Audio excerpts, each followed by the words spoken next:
பிரித்தானியாவின் லண்டனில் இளம்பெண் படுகொலை செய்யப்பட்ட சம்பவம் தொடர்பில் பல அதிர்ச்சி தகவல்கள் வெளியாகியுள்ளன. சில வாரங்களுக்கு முன்புதான் ஒரு அழகான குழந்தையை பெற்றெடுத்த 24 வயது இளம் தாய் கிரந்தீப் கவுர் அவர் தூங்கிக் கொண்டிருந்த போதே கொடூரமாக குத்தி கொலை செய்யப்பட்டுள்ளார். இந்தியாவின் பஞ்சாப் மாநிலத்தை சேர்ந்த கிரந்தீப் கவுர் கடந்த 2 ஆண்டுகளுக்கு முன்புதான் மாணவர் விசா மூலம் பிரித்தானியாவுக்கு குடிபெயர்ந்தார். அவருடைய படிப்புக்காகவும் குடும்பத்தின் சிறந்த எதிர்காலத்திற்காகவும் அவரது பெற்றோர் தங்களது விவசாய நிலங்கள் அனைத்தையும் விற்று இவரை லண்டனுக்கு அனுப்பி வைத்தனர்.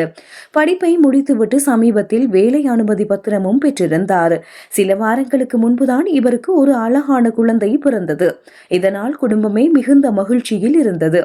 கடந்த ஞாயிற்றுக்கிழமை அதிகாலை லண்டன் அக்ஸ்பிரிட்ஜ் வீதியில் உள்ள இவரது வீட்டுக்குள் நுழைந்த மர்ம நபர் ஒருவர் தூங்கிக் கொண்டிருந்த கிரந்தீப் கவுரை கூர்மையான ஆயுதத்தால் கொடூரமாக தாக்கியுள்ளார். இந்த தாக்குதலில் கிரந்தீப் பரிதாபமாக உயிரிழந்தார்.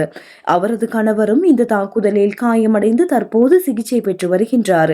இந்த சம்பவம் குறித்து தகவல் அறிந்த லண்டன் மெட்ரோபாலிட்டன் காவல்துறையினர் சம்பவ இடத்திற்கு அருகில் ஜன்னலில் இருந்து குதித்து காயமடைந்த நிலையில் இருந்த 44 வயதுடைய டேனியல் சீன் ஜேம்ஸ் என்பவரை கைது செய்துள்ளனர். இது ஒரு திட்டமிட்ட இனவெறி தாக்குதல் என கிரந்தீப்பின் பெற்றோர் குற்றம் சாட்டியுள்ளனர்.